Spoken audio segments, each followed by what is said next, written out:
Figurative speech is not just the boring part of the lecture during English class. It's what colors our lives, making everyday experiences seem fantastic.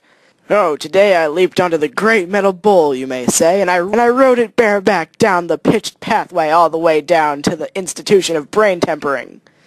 And just before your friend either calls you a liar or worships you as a lesser god, you tell him it was just a metaphorical way of telling him you rode the bus down the road to school. Alas, we're not here to talk about the metaphor, but its lesser-known cousin, the idiom. How does such a funny word make its subtle way into our everyday speech? Where did phrases like, let the cat out of the bag come from? As we're going to find out on this episode of Stuff You've Probably Wondered with Captain McMuffin.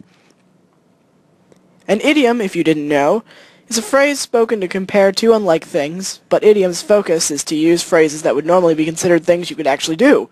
When someone tells you, my uncle kicked the bucket yesterday, normally you would assume that your friend's uncle literally put his boot to a metal container. But it's a figure of speech. Your friend had just informed you that his uncle had died, unless he actually did go around kicking buckets. These phrases are used so often that we forget their sometimes humorous origins. Because I can't tackle all idioms, I'm going to focus on the three most interesting. First, we have the phrase, break a leg, which is a compliment of good luck.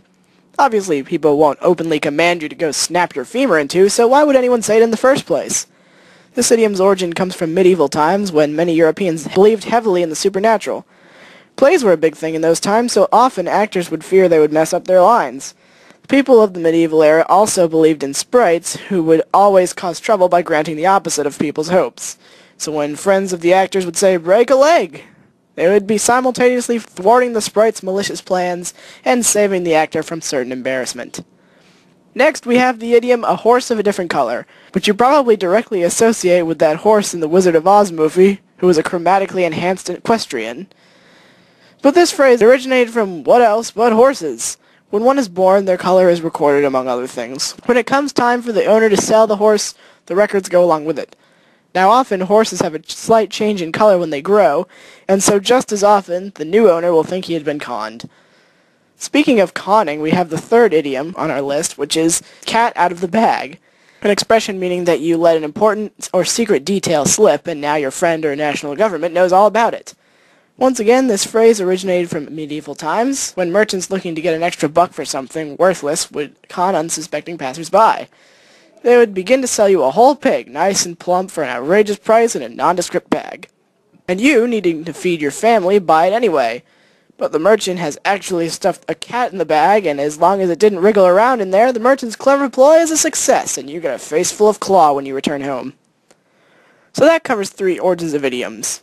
There are plenty more out there, but these I felt were the most interesting. So next time you tell someone to go shove it where the sun don't shine, thank the idiom for giving you a colorful way of insulting someone.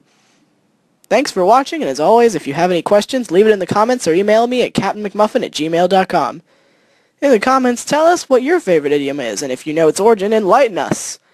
I'm Captain McMuffin, and I'll see you next time on Stuff You Probably Wondered.